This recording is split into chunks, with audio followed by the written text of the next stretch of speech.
మన ప్రభువును రక్షకుడైన యేసు ప్రభు శక్తి కలిగిన నామంలో అందరికీ వందనాలు చెల్లిస్తున్నాను. ఈ దినం దైవ మర్మములు.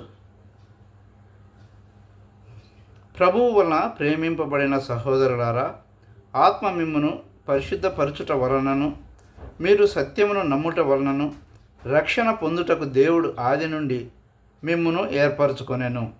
2 తెస్సలోనిక పత్రిక 2వ అధ్యాయం 13వ వచనం. మీరు లోకమునకు ఉప్పై ఉన్నారని యేసు ప్రభువు అనుచున్నాడు. యేసుక్రీస్తు ప్రభువు మనలో ప్రవేశించితేనే గాని ఇది అసాధ్యము. ఆయన నీ సజీవ రక్షకుడు కావలెను. ఆయన నా రక్షకుడైన కాలమందు రక్షణ, క్రొత్త జన్మము, ప్రాయశ్చిత్తము అను పదముల అర్థమే నాకు తెలిసి ఉండలేదు. అపవాది అనగా ఎవరో ఎరుగను. అయితే జరిగిన సంగతి ఏమనగా, ప్రభువు నాకు ప్రత్యక్షమై నా సమస్త పాపముల భయంకర పరిస్థితిని చూపెను. ఈ దర్శనమందు నా శరీరమంతా నల్లని మచ్చలతో కప్పబడెను. నాకు దుర్గంధము వచ్చుచుండెను. అప్పుడు ఆయన, భక్తసింగ్, నీవు చూచుచున్న మచ్చలు, నీకు వచ్చుచున్న దుర్గంధము నీ పాపముల వలననే అనెను. నేను ఈ విధముగా ప్రత్యుత్తరం ఇచ్చి తిని, అవును ప్రభువా, సత్యమే. ఇన్ని ఏండ్లు నా పాపములు అందరికీ దాచిపెట్టి తిని, అయితే నేడు వాటిని ఒప్పుకొనుచున్నాను. నేను ఘోర పాపిని, అంతటను మలినముతో నిండినవాడను, మనశ్శాంతి లేనివాడను. అప్పుడొక ప్రేమగల స్వరము ఈ రీతిగా వినబడెను, ఇది నీ కొరకు విరువబడిన నా శరీరము, ఇది పాప క్షమాపణ నిమిత్తము నీ కొరకు చిందించబడిన నా రక్తము. అప్పుడు నేను, ప్రభువా, ఈ మాటల అర్థము నేను గ్రహించలేను. అయినను అవి నీ మాటలు కావున అర్థము కాకున్నను నేను నమ్ముచున్నాను. అవును ప్రభువా, నేను పాపిని, నీకు విరోధముగా పాపము చేసిన వాడను. నా శరీరము చెరుపుకొంటిని, నా తల్లిదండ్రులను మోసగించి తిని. నీ శరీరము నా కొరకు విరువబడిననియు నా పాపముల కొరకు నీ రక్తము చిందించబడెననియు నమ్ముచున్నాను.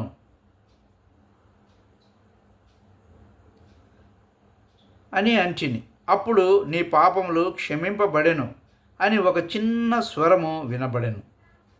ఆ సమయము నుండి నేను పూర్తిగా మారిపోతిని. పాపములపై ఉన్న మక్కువ తీసివేయబడెను.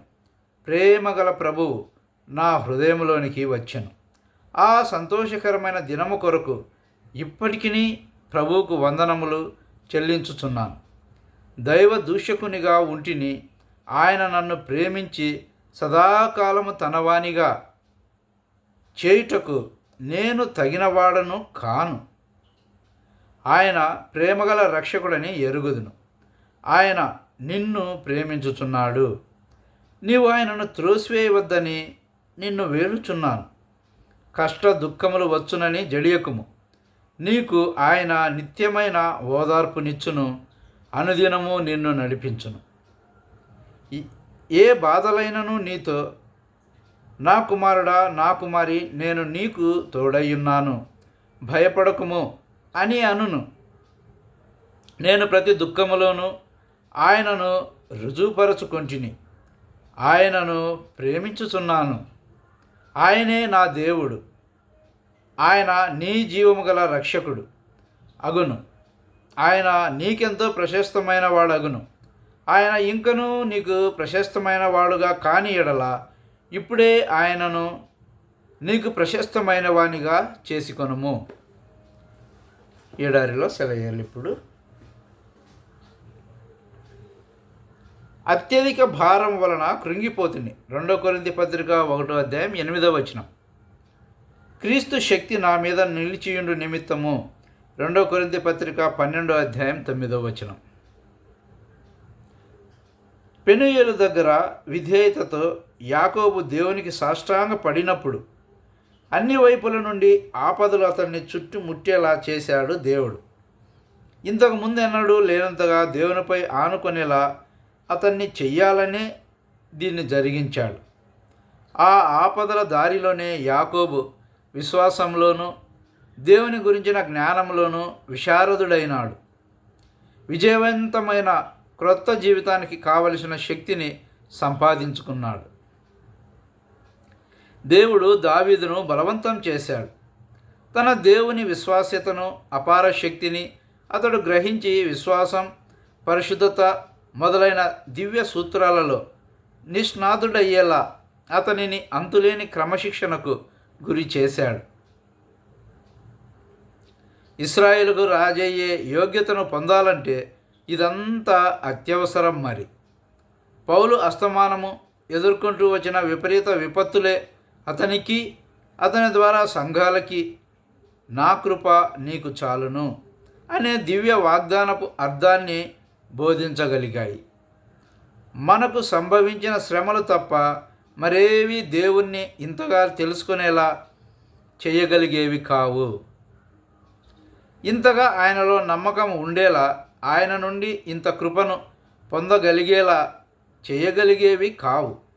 అందుకే మనకు సంభవించే వైపరీత్యాలు మనకు తప్పనిసరి. ఆటంకాలు, బాధలు మన విశ్వాసం వైపు దేవుడు విసిరే సవాళ్ళు. మన విధి నిర్వహణలో ఆటంకాలు ఏర్పడినప్పుడు వాటిని మనం విశ్వాసపు పాత్రలుగా గుర్తించి వాటిలో క్రీస్తు శక్తిని, పరిపూర్ణతను నింపాలి.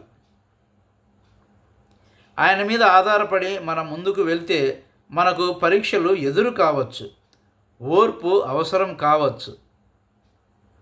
కానీ ఎట్టకేలకు ఆ అడ్డు బండ తొలగిపోతుంది.